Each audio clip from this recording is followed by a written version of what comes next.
আপনাকে একজন মুসলিম আরেকজন মুসলিম আপনার কাছে নিরাপদ থাকতে হবে।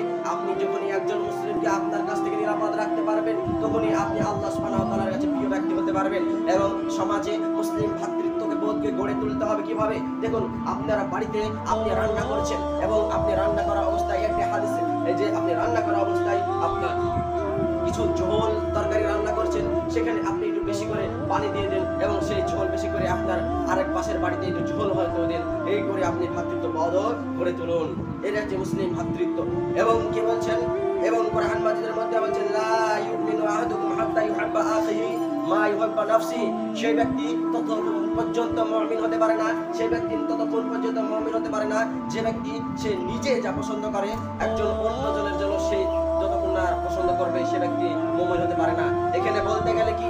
এখানে বলতে হচ্ছে যে আপনি নিজে যা পছন্দ করলেন, নিজে যা ক্রয় করলেন এবং তাই আপনি একজন পাশের ব্যক্তির জন্য আপনাকে তাই ক্রয় করতে হবে।